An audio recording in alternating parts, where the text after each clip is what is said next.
Ivanovich, who was never called by surname, and wrote on his first finger a ring which he used to show to ladies. Even he was thinner. Of course, there were some bold spirits, as there always are, who did not lose their presence of mind, but there were not many. In fact, the postmaster was the only one. He alone was unchanged in his invariable composure, and always, when such things happen, was in the habit of saying, "We know all about your governor-generals. You may be changed 3 or 4 times over, but I have been for 30 years in the same place, my good sir." To this, the other officials usually answered, "It's all very well for you, sprechen Sie Deutsch, Ivan Andreyevich. The post office is your job. Receiving and dispatching the mail, the worst you can do is to close the post office an hour too early if you are in a bad temper, or to accept a late letter from some merchant at the wrong hour, or to send off some parcels which ought not to be sent off. Anyone would be a saint, of course, in your place. But suppose you had the devil at your elbow every day, so that even what you don't want to take, he thrusts upon you. You have not much to fear, to be sure. You have only one son, while God has been so bountiful to Praskovia Fyodorovna, my boy, that not a year passes by but she presents me with a little Praskovia or a little Petrushka in our place. You would sing a different tune, my boy." So said the officials, but whether it is really possible to resist the devil is not so for the author to decide. In the council assembled on this occasion, there were a conspicuous absence of that essential thing which among the common people is called good sense. We seem somehow not made for representative institutions. In all our assemblies, from the meetings of the peasants up to all kind of learned and other committees, there is a pretty through muddle, unless there is someone at the head who is managing it all. It's hard to say why it is. Apparently the nature of the Russian people is such that the only successful committees are those formed to arrange entertainments or dinners, such as clubs or pleasure gardens in the German style. Yet we are always ready at any minute for anything. We fly like the wind to get up benevolent and philanthropic societies and goodness knows what. The aim may be excellent, but nothing ever comes of it. Perhaps it is because we are satisfied at the very beginning and consider everything has already been done.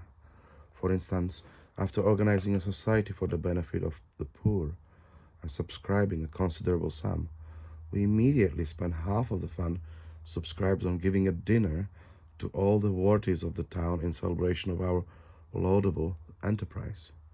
With what is left of our funds, we promptly take grand houses with heating arrangements and porters for the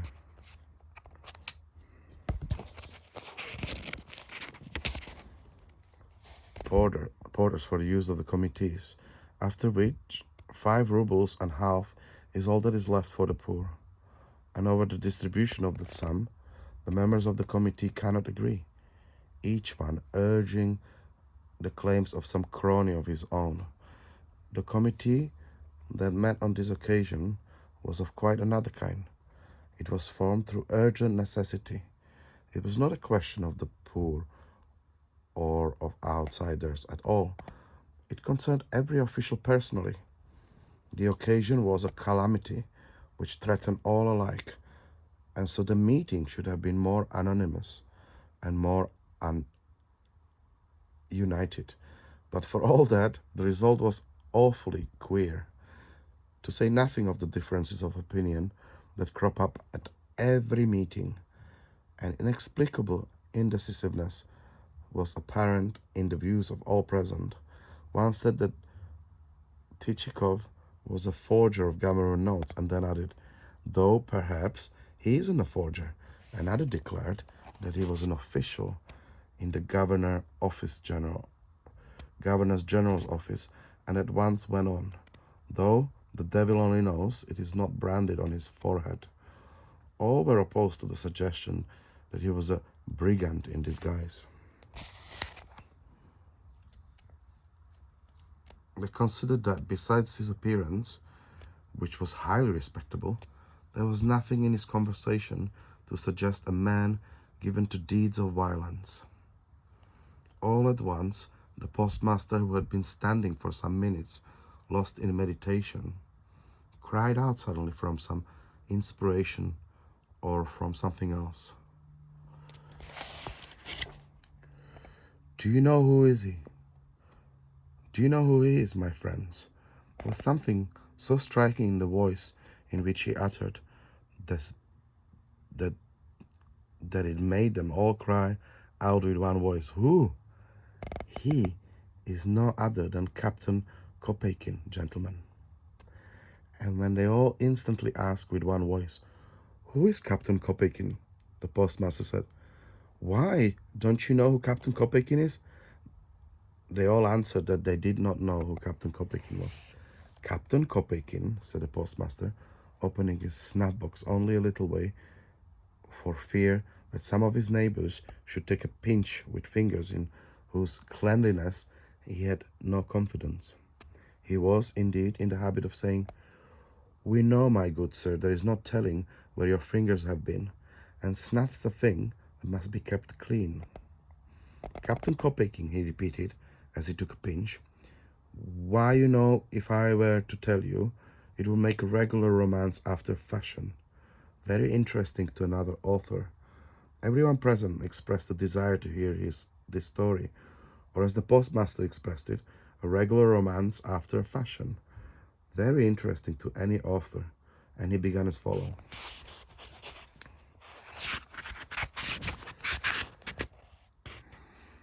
"After the campaign of 1812, my good sir," so the postmaster began his story, regardless of the fact that not one, but 6 gentlemen were sitting in the room.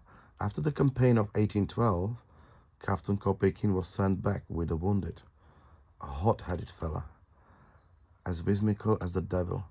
He had been punished in various ways and had been under arrest. There was nothing he had not had a taste of. Whether it was at Karlsruhe or at Leipzig, I can't say, but can you fancy he had an arm and a leg blown off?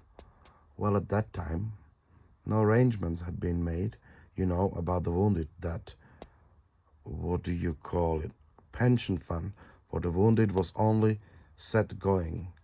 Can you fancy, long afterwards, Captain Kooeykin saw that he would have to work, but he only had one arm, you understand, the left.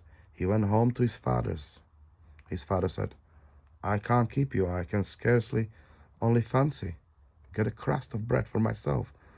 So my Captain Kooeykin made up his mind to go to Petersburg, my good sirs, to see whether he could get help from the authorities, to put it to them, in a manner of speaking, that he had sacrificed his life and shed his blood. Well, in one way or another, on a train of wagons, you know, or on the government vans, he got at last to Petersburg, my good sir. Well, can you fancy? Here, what do you call him? I mean, Captain Kooeykin, found himself in the capital, the like of which, in a manner of speaking, there is not in the world. All at once, all at once, a world, all at once, a world, in a manner of speaking, lies before him, a certain plane of life, a fairy tale of Scheherazade. You understand? All at once, can you fancy Nevsky Prospect, or Gorovaya, dash it all, or Litany, There is a spire of some sort in the air. The bridges hang there like the devil. Only fancy, without any support. That is, in short, a Semiramis, sir. And that's the only word for it. He made some attempts to get lodgings. Only it was all terribly dear. Curtains, blinds, all sorts of devilry. You understand? Carpets, Persia, sir. In short, in a manner of speaking, you trample fortunes underfoot. You walk along the street, and your very nose can sniff the thousands. And all my Captain Kooeykin's banking account consisted of was some 50 rubles and some small silver. Well, you can't buy an estate with that, you know.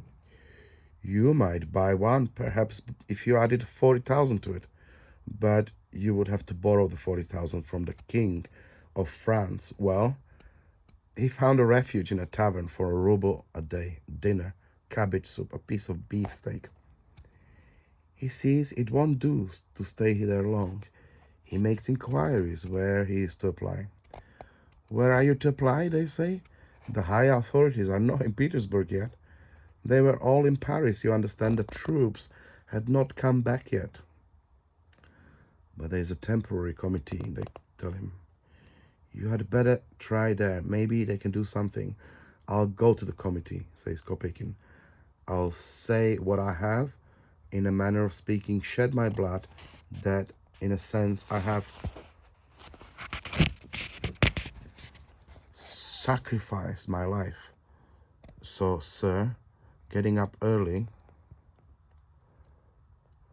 he combed his beard with his left hand, for to pay a barber would be in a certain sense to run up a bill.